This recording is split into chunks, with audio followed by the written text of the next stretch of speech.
Hey guys, welcome back to Annapurna kitchen. ఈరోజు మనం సాబుదానా ఉప్మా సింపుల్గా ఎలా చేయాలో చూద్దాం. మీకు మరింత టేస్టీగా కావాలి అంటే మీరు క్యారెట్ని లేదా బఠానీని కూడా వేసుకోవచ్చు. నార్మల్గా అందరూ పల్లీల పౌడర్ కూడా వేసుకుంటారు, కానీ నేను ఇక్కడ నువ్వుల పొడి, పుట్నాల పొడి కూడా యూజ్ చేస్తున్నాను.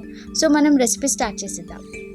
సో ముందుగా ఒక కడాయిలో 2 to 3 table spoon of oil వేసుకోవాలి. పల్లీలు వేసుకుని బాగా వేగించాలి. బాగా వేగిన తర్వాత ఇప్పుడు అందులో జీలకర్ర, ఆవాలు, పుట్నాలు, మినపప్పు వేసుకుని బాగా ఫ్రై చేసుకోవాలి. బాగా ఫ్రై అయిన తర్వాత మంచిగా కట్ చేసి పెట్టుకున్న ఆనియన్స్ కూడా వేసుకుని బాగా కలుపుకోవాలి. ఇప్పుడు అందులోనే పచ్చిమిర్చి, కరివేపాకు వేసుకుని కలుపుకోవాలి.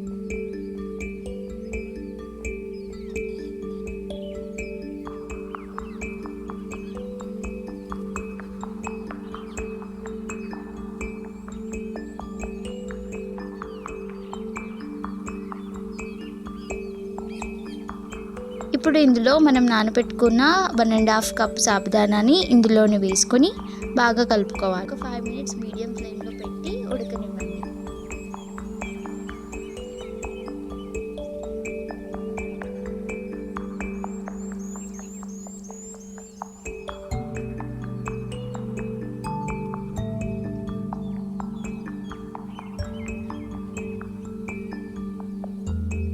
ఇప్పుడు ఇందులో పుట్నాల పొడి కొంచెం కొంచెం వేసుకుంటూ కలుపుకోండి. మొత్తం ఒకటేసారి వేస్తే గట్టిగా అయిపోతుంది.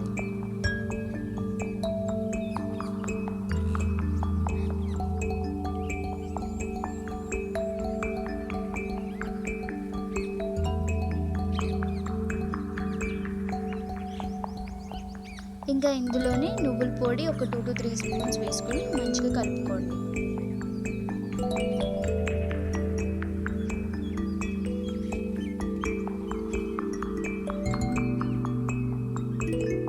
అందులోనే తగినంత ఉప్పు వేసి కలుపుకొని కొత్తిమీర వేసేసి సర్వ్ చేసుకోవడం.